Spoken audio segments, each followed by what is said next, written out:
श्री हरिदास राधे राधे दोस्तों। आज आप सभी के लिए मैं दीक्षा लड्डू गोपाल जी की एक ऐसी सुंदर लीला कथा लेकर आई हूँ ना, जिसे सुन करके ना एक पल के लिए तो आपकी आंखों में आंसू ज़रूर आ जाएंगे। तो दोस्तों, आज की लीला कथा ना बहुत ही अच्छी है। तो ये लीला कथा बहुत ही पहले के ज़माने में घटित हुई थी। कोई ये इस टाइम पे घटित नहीं हुई थी। तो जिन्होंने मुझे भेजा उनका नाम है रेशमा। रेशमा जी ने मुझे भेजा है नजफ़गढ़ दिल्ली से।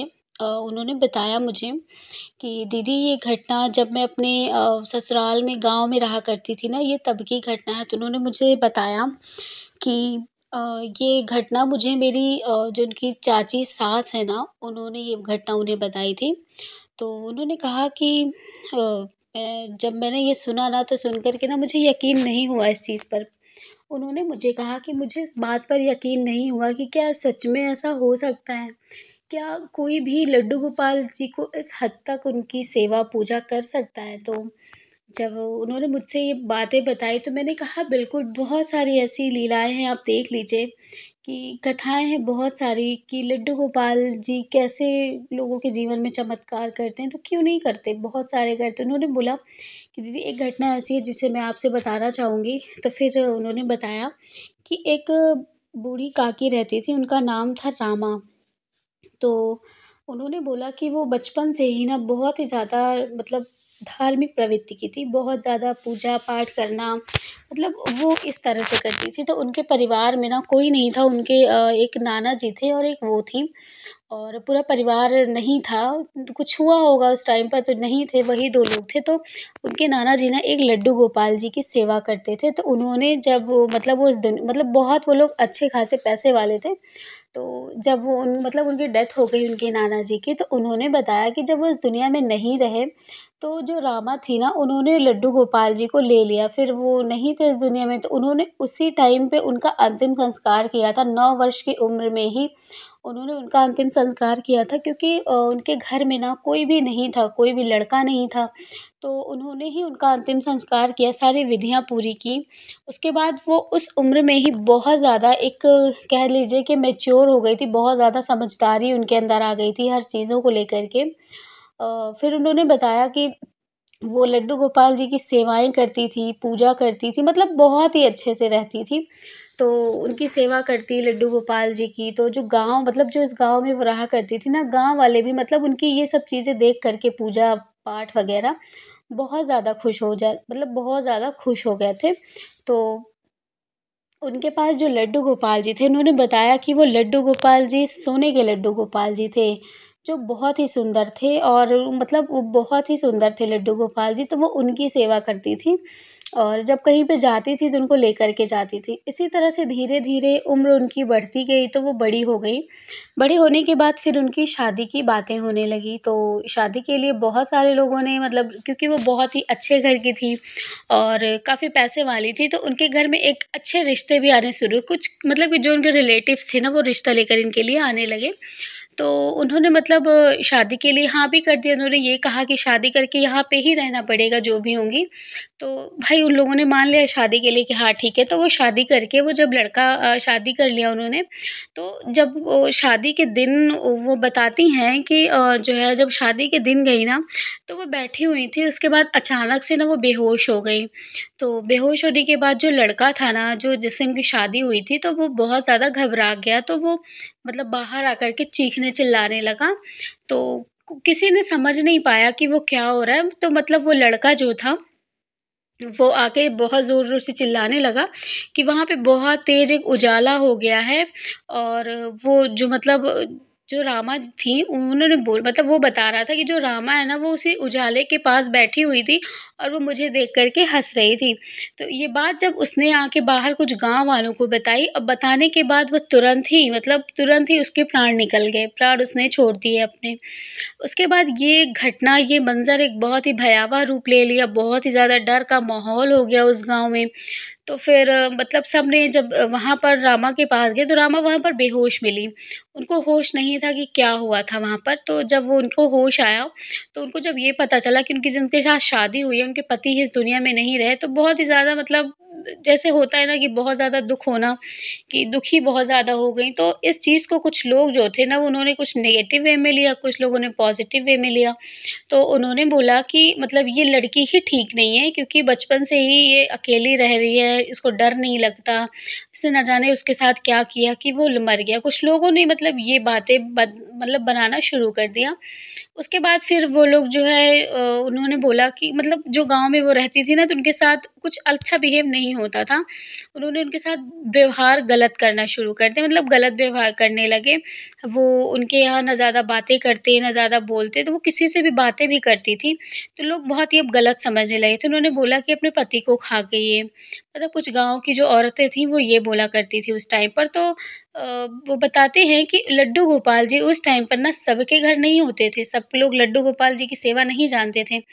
बहुत ही दूर-दराज़ में लोगों को ये पता था कि एक लड्डू गोपाल जी हैं, वो भी श्री कृष्ण भगवान के एक बाल स्वरूप हैं, तो उनकी पूजा होती है। तो उन्होंने बताया कि लड्डू गोपाल जी सबके पास नहीं होते थे उस टाइम पर। तो उन लोगों ने जो लड्डू गोपाल जी थे ना, उनको ही गलत समझना शुरू कर दिया। उन्होंने बोला कि इस लड्डू गोपाल जी को जो ये लिए रहती है ना, इसी के अंदर कुछ फ़ॉल्ट है, ये कुछ यही गलत है। उसके बाद उन्होंने बोला कि इनके ही अंदर कुछ मतलब गलती है, इसी वजह से उन्होंने फिर उनको लड्डू गोपाल जी को उनसे बोला कि इसको इनसे अलग कर दो। तो जब ये बात रामा को पता चली, तो रामा बहुत ज़्यादा दुखी हुई। उन्होंने बोला कि ये भगवान हैं और भगवान को हमसे कोई कैसे अलग कर सकता है? मेरे अंदर ये भक्ति है और मुझे मेरे नाना जी ने दी है। तो फिर उन्होंने कहा कि अच्छा ये बताओ, जब तुम्हारे नाना जी ने दी है तुम्हें, तो उनके नाना जी ने कहा था कि बेटा, जब तुम ये किसी इन मतलब मेरे बाद इनकी सेवा सिर्फ़ तुम ही करना और तुम ही इसके अलावा ये किसी को लड्डू गोपाल जी मत देना, ठीक है?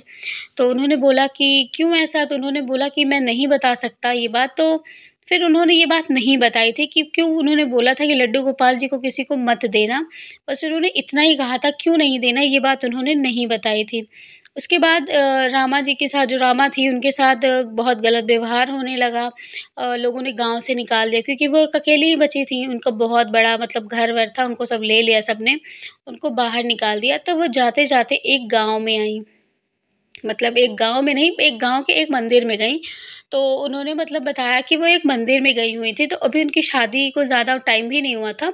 तो वो मंदिर में गई थी, मंदिर पे वो बाहर सीढ़ियों में बैठी हुई थी, तो तभी वो 2 लड़के आए। उन्होंने ना उनके पहले तो वो लड्डू गोपाल जी को लेकर के ही बैठी हुई थी, तो उन्होंने ना सबसे पहले उन्होंने सोचा कि ये लड्डू गोपाल जी सोने के हैं, इसलिए ये इनको छीनने के लिए आ रहे हैं, तो उन्होंने लड्डू गोपाल जी को ना अपने आँचल में भर लिया। तो जब आँचल में भरा ना, तो जो वो दोनों लड़के आए थे ना, उनके आँचल वाले पल्लू को ही पकड़ के खींच लिया। उनकी पूरी साड़ी खुल गई। रामा ज़ोर-ज़ोर से चिल्लाने लगी कि मतलब ये आप लोग क्या कर रहे हैं मेरे साथ? उन्होंने बोला कि तू तो बड़ी अच्छी है, मतलब उन्होंने ऐसे गंदे वर्ड निकालने लगे उस टाइम पर भी। तो फिर उन्होंने बोला कि बस वो कहती हैं कि मैंने लड्डू गोपाल जी को ऐसे अपने गले से लगाया और मैंने इनसे कहा कि जैसे आपने द्रौपदी की लाज बचाई थी ना कान्हा, वैसे आज आपको मेरी भी लाज बचानी है। अगर आप मेरी लाज नहीं बचाएँगे ना, तो मैं लुट जाऊँगी आपका नाम लेते-लेते। मुझे किसी चीज़ का कोई अफ़सोस नहीं होगा। ये बात वो कहती हैं, उसके बाद कुछ ऐसा वहाँ पर होता है जिसकी किसी ने कल्पना भी नहीं की थी। वो कहती हैं कि बहुत ज़्यादा आँधियाँ, बहुत तेज़ आँधी आने लगी, इतनी तेज़ आँधी आने लगी ना कि वो खुद ही एक सीढ़ी से जाके टकरा गईं, मतलब एक सीढ़ी से जाकर के पत्थर से टकरा गई और वहीं पर वो बेहोश हो गई थीं। उसके बाद रामा कहती है कि जब मेरी आँख खुली, तो फिर मैं बेहोश थी, मेरे सर में हल्का-हल्का दर्द हो रहा था, बहुत ज़्यादा पत्तियाँ उड़ी हुई थी, हवाएँ चली थी, तो मुझे पता चल गया था कि जो है यहाँ पे बहुत ज़्यादा हवा चली। कुछ तो ऐसा हुआ था जो मैं नहीं जान पाई। उसके बाद उन्होंने भगवान जी का धन्यवाद किया, उसके बाद फिर वो वहाँ से एक गाँव में पहुँची। तो गाँव का नाम था नरेंद्रपुर, उन्होंने बताया है, तो नरेंद्रपुर गाँव का नाम था। तो जब उस गाँव में पहुँची ना, तो वहाँ पर जब वो थी, तो कुछ लोग इनको देखने लगे कि अरे ये छो बू मतलब उनकी भी उम्र हो चुकी थी फिर उस टाइम पर अब। तो मतलब घूमते-घूमते बहुत इधर-उधर जाने के बाद फिर वो उस गाँव में पहुँची थी, तो आधे उम्र की भी हो गई थी। तो फिर वो उस गाँव में रहने मतलब गाँव में रहने लगी। गाँव वाले भी उनकी सेवा कर देते कि मतलब बूढ़ी हैं, बूढ़ी-बूढ़ी सी हैं, इनको जा कर के दे दो। फिर उसके बाद उन्होंने बताया कि फिर उनको उन्होंने खाना-पीना भी देना शुरू किया। उनके पास जो लड्डू गोपाल जी थे, मतलब उनकी भी लोग पूजा कर देते थे, कभी-कभी कुछ उनको चढ़ावा भी चढ़ा देते थे गाँव वाले लोग, तो इसी से उनका खर्चा-वर्चा चल जाता था। फिर मतलब वक़्त बीतता गया, उनकी उम्र होती गई, लेकिन वो वहीं पर ऐसे ही टिकी रहीं और लोगों को अच्छी बातें बताती रहीं, बहुत कुछ उन्होंने बताया। तो इसीलिए लोग उनकी गाँव वाले जो थे ना, वो उनकी इज़्ज़त करने लगे थे कि एक ये बहुत ही अच्छी वृद्ध मतलब महिला है, बहुत ही अच्छी थी। लोग उनकी इज़्ज़त करने लगे थे, इज़्ज़त देने लगे थे उनको, सब कुछ बहुत ही अच्छा चल रहा था। तो फिर उन्होंने उस गाँव को ही जब अपना घर ही बना लिया था, तो उन्होंने फिर बताती थी कि वो अपनी ही कहानियाँ लोगों को बताया करती थी कि कैसे उनके पास घर था और वो कैसे यहाँ तक पहुँची। तो फिर उन्होंने बताया कि मेरे नाना जी थे ना, जो मेरे नाना जी ने यही कहा था कि जब मैं इस दुनिया में जब तुम ना रहो, लड्डू गोपाल जी को किसी को मत देना। क्योंकि इनकी पूजा सेवा मतलब हमारे ख़ानदान के अलावा और कोई नहीं करेगा, कोई करेगा तो फिर उसके साथ अच्छा नहीं होगा। तो उन्होंने ये बात मुझे बताई थी, तो उसके अलावा फिर वो कहती थी कि जब मैं इस दुनिया में ना रहूँ, तो मुझे तो नहीं पता चलेगा ना कि मैं यहाँ से कब गई, लेकिन आप लोग ना मेरे साथ मेरे लड्डू गोपाल जी को ना ज़रूर ही मेरे साथ ही भेज दीजिएगा। तो फिर कुछ वक़्त के बाद उन्होंने बताया कि जब कुछ टाइम बीता, तो जब उनकी एक दिन अचानक से मृत्यु हो गई। तो जब उनकी मृत्यु हुई ना, तो फिर जो गाँव वाले थे ना, उन्होंने उनका अब उनकी सेवा करते थे इतना ज़्यादा उनकी बातें मानते थे, तो फिर उनकी पूजा करना तो उनका फिर भाई सॉरी उनको मतलब अंतिम संस्कार करना उनका तो फ़र्ज़ था ही। तो उन गाँव वालों ने फिर उनको मतलब इज़्ज़त के साथ उन्होंने उनका अंतिम संस्कार किया। अंतिम संस्कार में उन्होंने उनको जलाया नहीं, उन्होंने उनको दफ़ना दिया था। और जब उनको दफ़ना दिया गया था वहाँ पर, तो दफ़ना उनको ना मतलब दफ़नाया गया था। उसके बाद उनके जो लड्डू गोपाल जी थे ना, उनको भी दफ़ना दिया गया था वहीं पर और मतलब दोनों लोगों को वहीं पर दफ़ना दिया गया था। उसके बाद उन्होंने बोला सॉरी उन्हें मिट्टी से दबा दिया गया था, मैंने दफ़ना दिया बोला, आई एम सॉरी।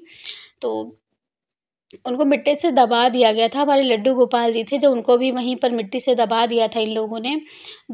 मिट्टी से दबाने के बाद फिर उन्होंने फूल मालाएँ चढ़ाई, चढ़ाने के बाद फिर गाँव वाले वापस आ गए।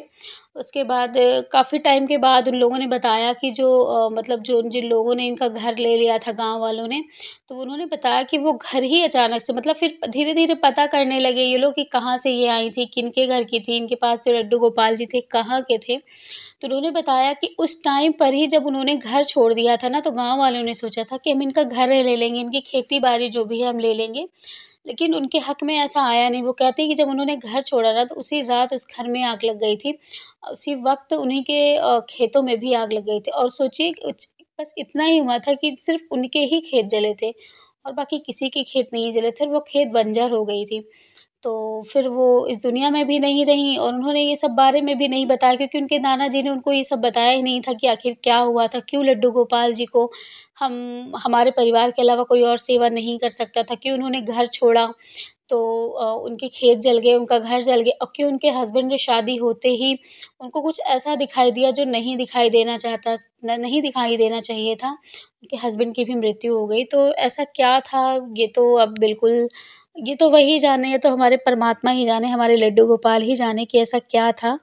तो उन्होंने रेशमा जी ने जब मुझे ये कथा बताई, उन्होंने बोला कि ये जो चाची सास है, जिन्होंने मुझे ये घटना बताई, उनके ही मम्मी ने ये घटना सुनाई थी। इतनी पुरानी घटना है, उनकी सासू माँ ने सुनाई थी, तो इसीलिए उनके द्वारा फिर उनको पता चली, तो उनके द्वारा रेशमा जी को पता चली, तो रेशमा जी ने मुझे बताई। तो उन्होंने बताया कि ये ऐसी लीला कथा है दीदी, जिसे मैं चाह कर भी यकीन नहीं कर पा रही हूँ कि ऐसा कैसे हो सकता है।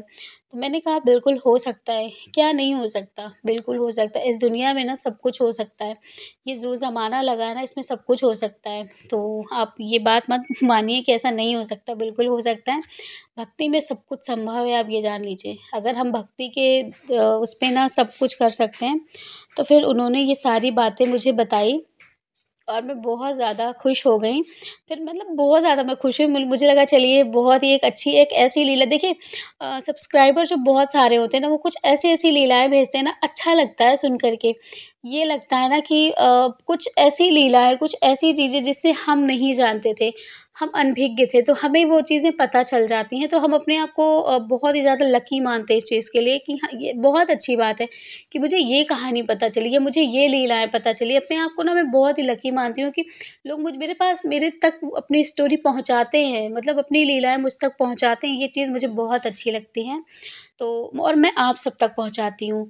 तो आज की थी ये लीला कथा, आपको कैसी लगी? मुझे ज़रूर बताइएगा। आप लोग ज़रूर कमेंट करिएगा कि कैसी लगी ये लीला कथा। और लड्डू गोपाल जी की फिर से मिलूँगी लड्डू गोपाल जी की नई लीला कथा के साथ, तब तक के लिए जय श्री कृष्ण, राधे राधे। लाइक कर दीजिएगा, चैनल को सब्सक्राइब कर दीजिएगा, स्टोरी बहुत अच्छी लगे तो शेयर कर दीजिएगा। मिलूँगी आप लोगों से कल, तब तक के लिए राधे राधे।